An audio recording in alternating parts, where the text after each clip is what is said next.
One, Kojo here for Raps on TV. I'm joined by Adam Smith from Sky Sports Boxing. How are you doing, sir? I'm very good. How are you? Cheers, I'm good, thank you very much. Interesting press conference. Yeah, look, it's a great fight. I mean, that's the most important thing. And yeah, there's a little bit of beef certainly on one side, and there was a fight that was meant to happen, December of 2018, and everyone was disappointed when it didn't. And everyone, as always in boxing, speculates and rumours circulate and all of that. But Josh wasn't well enough, he shouldn't have fought. End of story. I felt for David Avanesyan at the time.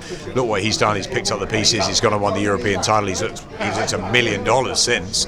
Josh Kelly hasn't quite looked $1 million. He's been a bit bumpy, and I think, he's got decent performances out, but nothing really dazzling, and I think he needs a great performance on March the 28th, and I think only a dazzling one will be good enough against this European champion who is underrated. He's tough, he's aggressive, he's got huge amounts of knowledge now, and he's got a lot of hunger as well. So I can see why a lot of people are picking David in this fight. Adam Booth is convinced Josh Kelly is going to become a world champion, that he is the greatest talent that he's had under his guise, and he's had a lot of great fighters, Hay and Groves and Andy Lee and so forth. So I listen closely to what Adam tells me, but he's got to put the performances together in the ring, and I think Josh probably was a little bit sort of disheartened by one or two of the sort of performances, and maybe a bit of the backlash from them on social media. He was saying about that he went back into the gym, and that's good. That's good for a fighter to sort of realise that not everything's sweet all the time, and you've got to go through your ups and downs and your bumps. But he's got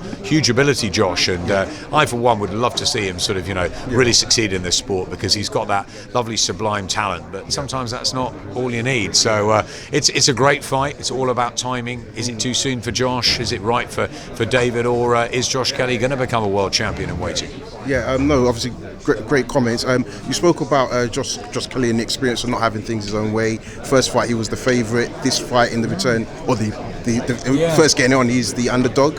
Also he's the home fighter, but Avanesyan's had tough fights. Lost to Lemon Peterson, Kavli Kajis, I'm sure I butchered his, but the guy that just lost to Crawford.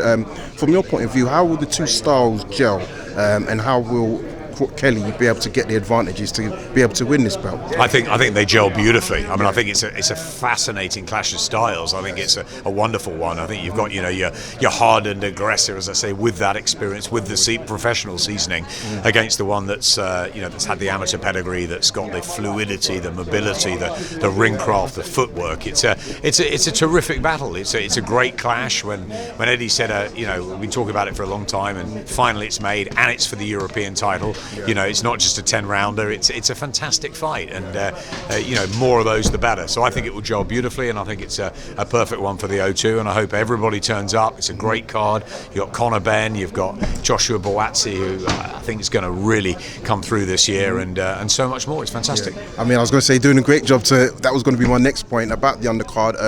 Eddie Hearn spoke about 2020 for Josh Buatsi. Seems like there's a big strategy in place for him.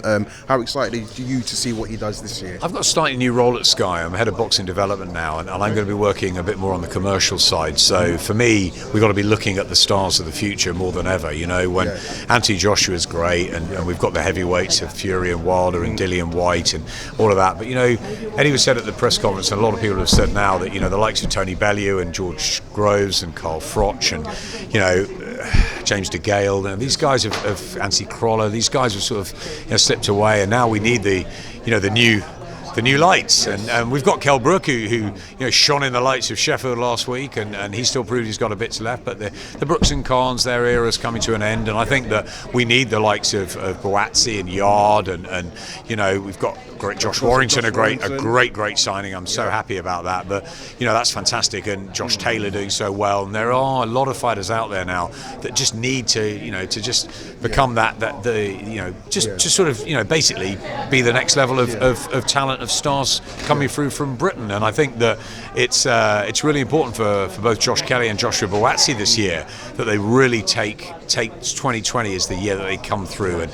Adam said it, that this is the one he's been waiting for, is the moment that you'll find out that Josh Kelly, in his opinion, will become a star. And I think we need that for Buatsi as well this year. Yeah, I mean, and as boxing fans, that's what we want, right? We want to see the quality matchups, the kind of fights that you pick. Do you know what? Look what Frank's done over on the other side. We've got the Wilder Fury fight, which I can't wait wait for. You've got Dubois and Joyce, another cracking fight, absolutely brilliant. We've got this one with Avanesian and Kelly. You've got Scott Quigg and John O'Carroll, which is brilliant. Great matches being made. That's the important thing. And when you've got those, you've got that show in Texas that's coming up is absolutely brilliant. Vargas Garcia, Vargas and Garcia is fantastic.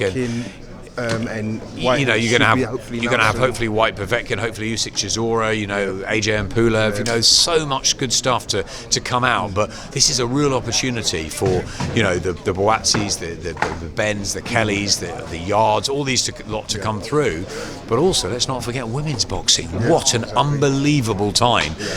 Jane Couch back in the day, now Katie Taylor, Clarissa Shields, have taken the mantle forward. But what Terry Harper did the other night, absolutely brilliant. So many people were positive about that. And there's a whole host of talented ladies now turning over, and Savannah Marshall getting her world title chance in a few weeks. It's brilliant. So the whole sport is buzzing, and this is the time now where we want to see the next generation, the new brigade of stars, and I think we will in 2020. Yeah, and you spoke about opportunities and new brigade. I think another great clash on that card is Chris Kongo versus Luther Clay.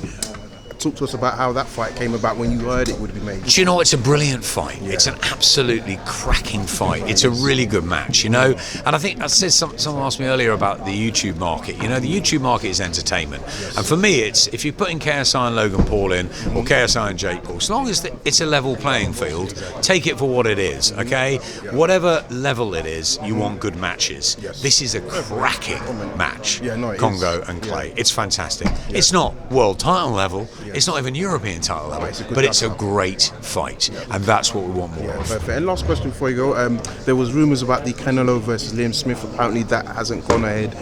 Can you give us any comment on that fight? Canelo and Callum. Canelo Smith. Liam Smith maybe for Kell Brook, but Canelo or whatever. But listen, I don't know. What I do know is that I would love to see either Canelo or Billy Joe fight. Either Callum Smith or Billy Joe fight Canelo. I think it's a great opportunity for either or. And I'd be disappointed if, because of the money on either side, and I'm not privy to that. I don't know what Joe Gallagher and Callum Smith need. I don't know what Oscar De La Hoya needs, and all of that. And that's for them to sort out.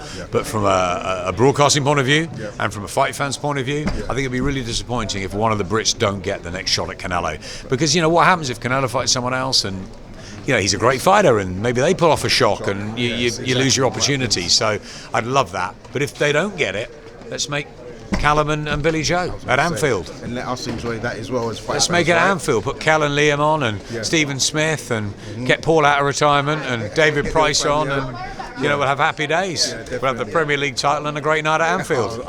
No comment on that. But listen, Adam, thank you very much for your time. Just want to say good luck with the role that you've got with Sky Sports now as well. Appreciate it. Will you be out in Vegas next week for the fight at all? I think I will. It's one of those that I just don't want not to be at and be around it. I think it's a terrific fight. I've got huge respect for both Tyson Fury and Deontay Wilder and all the teams. And I think Vegas is the place to be next week. So I'll catch you in Vegas next week and get your prediction. Thank you very much. Cheers. Take care. Cheers. Thanks, Adam. Thanks.